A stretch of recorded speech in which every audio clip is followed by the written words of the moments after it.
Hello everyone. Welcome to my channel. Echo of Life. Let's start.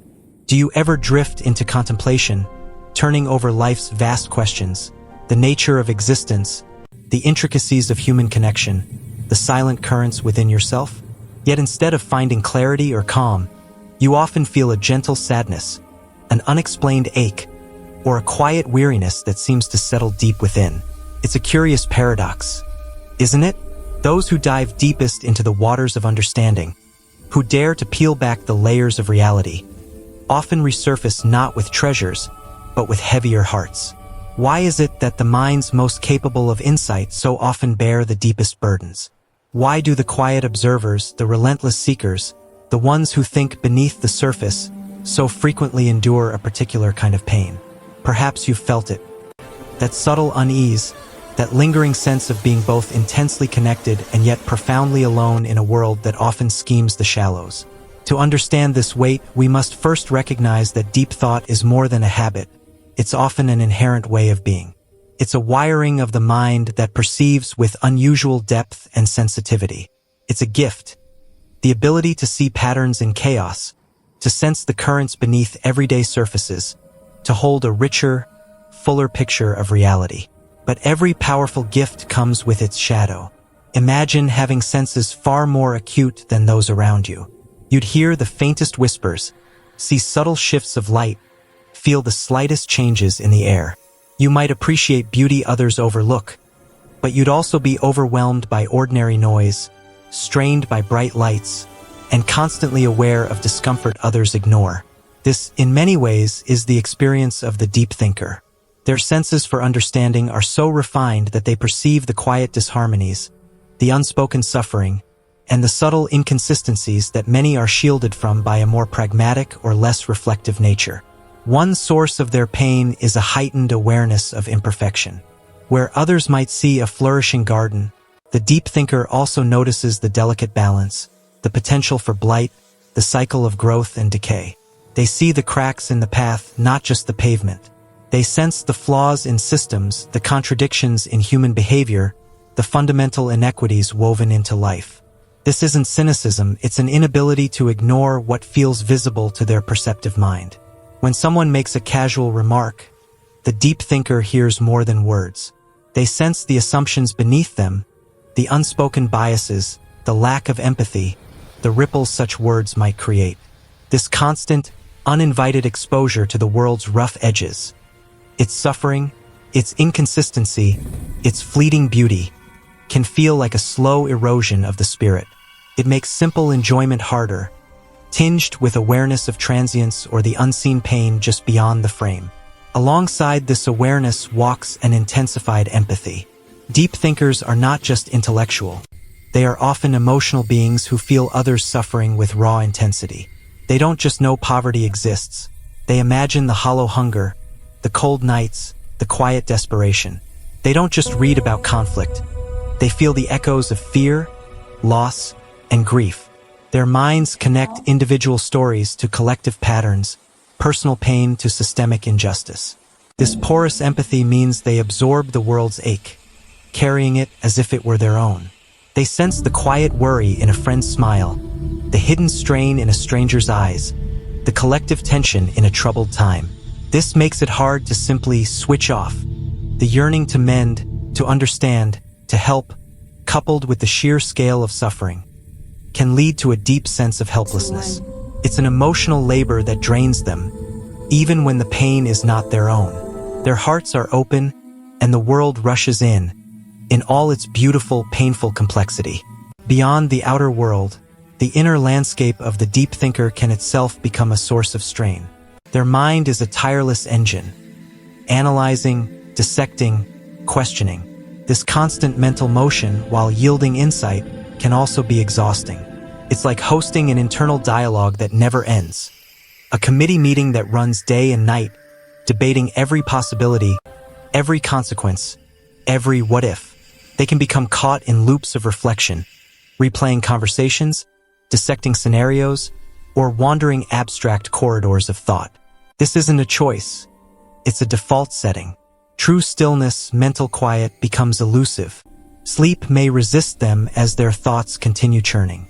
This relentless mental activity can nurture anxiety, melancholy, and a deep fatigue.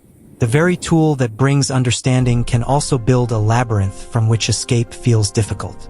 This inner complexity often leads to social estrangement.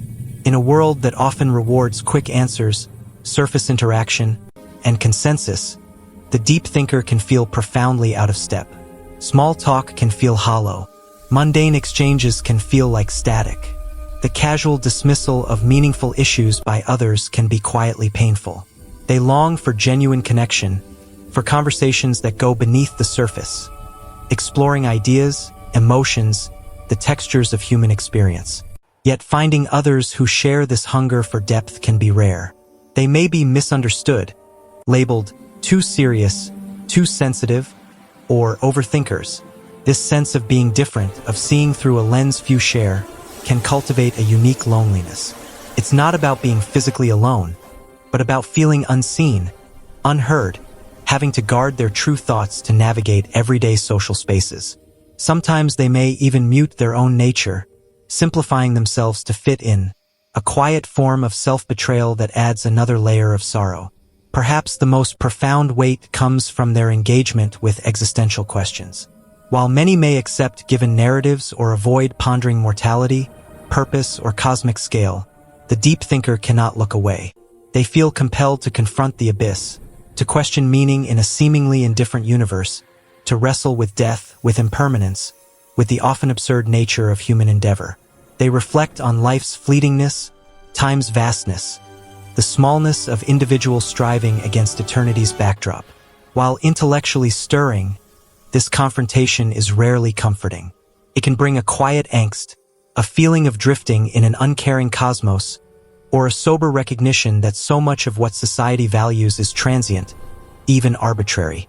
They may grapple with free will, the nature of consciousness, ethical dilemmas without clear answers.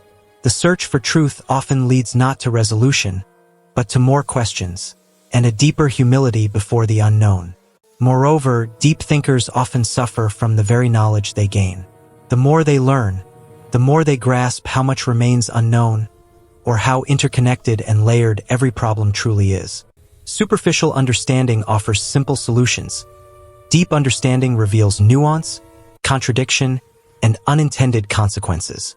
This can lead to a kind of thoughtful paralysis, where every possible path forward reveals new complexities, potential harms, or ethical trade-offs. This isn't pessimism, it's thoroughness. It makes decisive action harder, breeds hesitation, and can leave them feeling overwhelmed by the sheer scale of the challenges before us. The more light they shine, the more shadows they see, and those shadows can be unsettling. So, is the deep thinker destined for enduring sorrow? Not necessarily, but it calls for a different kind of resilience, a conscious form of acceptance. The pain isn't something to be erased, but to be understood, woven into the fabric of who they are, and perhaps even honored. For it is often through this discomfort, this constant grappling with life's rough textures, that their insight deepens, their empathy expands, their humanity is refined. Their suffering is not meaningless. It can be the crucible where their unique way of seeing is forged. One path forward lies not in fleeing from depth, but in embracing it, seeking out spaces and connections where their true nature is recognized. Finding others who think and feel deeply, even if few, can turn loneliness into kinship. Cultivating moments of intentional stillness, not to spiral in thought, but to find integration and peace within the mental storm, allows them to become their own sanctuary. Expression, too, becomes vital. The deep thinker often carries a wellspring of insight, observation, and emotion that seeks an outlet. Whether through writing, art, dialogue, or meaningful contribution, channeling their inner world into creation can be restorative.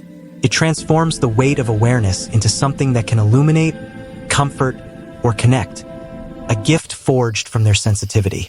In the end, the sorrow of the deep thinker is a testament to their profound engagement with life.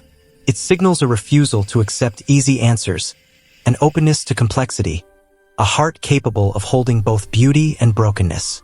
Their pain is not a weakness. It is the shadow side of their strength, strength of mind, strength of heart, strength of presence. It is, in a sense, the price of seeing deeply.